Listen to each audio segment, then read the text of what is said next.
Okay students, अब आपके सामने आप देख पा रहे हैं लॉर्ड विलियम बेंटिक का चित्र। ये लॉर्ड विलियम बेंटिक है जो 1828 से 1835 ईस्वी तक भारत में शासन किया। ठीक है, ये इनका जो सबसे पहला इंफॉर्मेशन ये है कि ये पहले बंगाल के गवर्नर जनरल थे और इनको संपूर्ण भारत का गवर्नर जनरल बनाया गया है ना। तो संपूर्ण भारत के गवर्नर जनरल बनने वाले ये पहले गवर्नर जनरल हैं, है ना, लॉर्ड विलियम बेंटिक। उसको ध्यान में रखेंगे।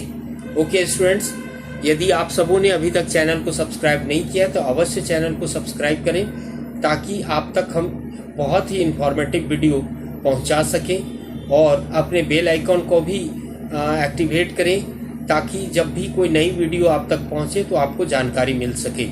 ओके, तो यहाँ पर इनका पहला इंफॉर्मेशन आप सब देखिए। 1833 ईस्वी में चार्टर अधिनियम लाया गया था, है ना। ये 1833 का चार्टर अधिनियम ये तीसरा था, ये तीसरा चार्टर अधिनियम था। और इस अधिनियम के तहत जो चेंजेस किए गए थे उसमें पहला चेंजेस ये है कि बंगाल के गवर्नर जनरल को भारत का गवर्नर जनरल बना दिया गया, है ना। संपूर्ण भारत के लिए एक गवर्नर जनरल का पद सृजित किया गया और इस तरह भारत का प्रथम गवर्नर जनरल कौन बना? लॉर्ड विलियम बेंटिक बना। ठीक है, इसके अलावा 1833 का एक्ट जब हम लोग पढ़ते हैं तो वहां पाते हैं कि पूर्णतः मुक्त व्यापार की नीति अपनाई गई। पूर्णतः मुक्त व्यापार की नीति, है ना, पूर्णतः मुक्त व्यापार मतलब 1813 के चार्टर एक्ट में जो फ्री ट्रेड पॉलिसी शुरू की गई थी, लेकिन उसमें क्या था कि दो व्यापार पे एकाधिकार बना हुआ था, चाय का व्यापार और चाइना के साथ। इस बार क्या किया गया 1833 के चार्टर एक्ट में कि वो दो व्यापार भी जो रिजर्व थे ब्रिटिश ईस्ट इंडिया कंपनी के लिए, उसको भी सभी व्यापारियों के लिए खोल दिया गया। और इस तरह से हम कह रहे हैं कि पूर्णतः completely free trade policy they are implemented under this article 1833 charter act. Okay, तो पूर्णतः मुक्त व्यापार की नीति अपनाई गई। ओके, दूसरा इंफॉर्मेशन आप यहाँ देखिए, इसके काल का जो विभिन्न परीक्षाओं में पूछे जा सकते हैं वो है बेंटिक ने भारतीयों को अच्छे पदों पर बिना किसी भेदभाव की योग्यता के आधार पर नियुक्त करने की आज्ञा दी थी, है ना। मतलब अब जो आगे कंपनी के कर्मचारी अपॉइंट होंगे उसमें योग्यता को आधार बनाया जाएगा, योग्यता के आधार पर उनकी नियुक्ति होगी।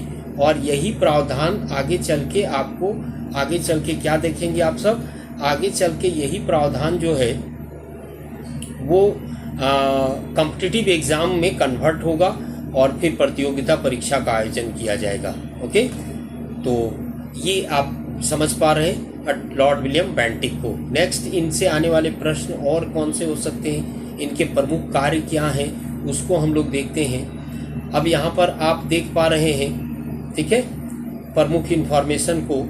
ये जो तरीका है ये इससे दो फायदे आपको होंगे। एक तो बेहतरीन आपके पास एक कलेक्शन होगा, नोट्स होगा, आप यदि इसको रेगुलर देखते हैं तो। और इससे सभी परीक्षाओं में जो गवर्नर जनरल और वायसराय से प्रश्न आते हैं वो आसानी से बन जाएंगे, निश्चित रूप से बन जाएंगे, है ना।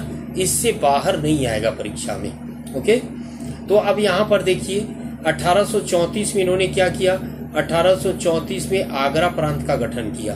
ठीक है, दूसरी बात, राजा राम मोहन राय के प्रयास उन्हीं का था, लेकिन सती प्रथा को इलीगल करार देने वाला गवर्नर जनरल कौन था? तो लॉर्ड विलियम बेंटिक था। डेट आपको ईस्वी सन मेंशन किया हुआ है, 1829 में लॉर्ड विलियम बेंटिक ने सती प्रथा का निषेध किया था, ये ध्यान में रखेंगे। ठीक है, इसके अलावा कर्नल स्लीमैन की सहायता से, है ना, आप देख पा रहे हैं कर्नल स्लीमैन की सहायता से 1830 ईस्वी में ठगी प्रथा का अंत किया गया। ये ठग ना ऑर्गेनाइज्ड वे में काम करते थे, लूटपाट का काम करते थे।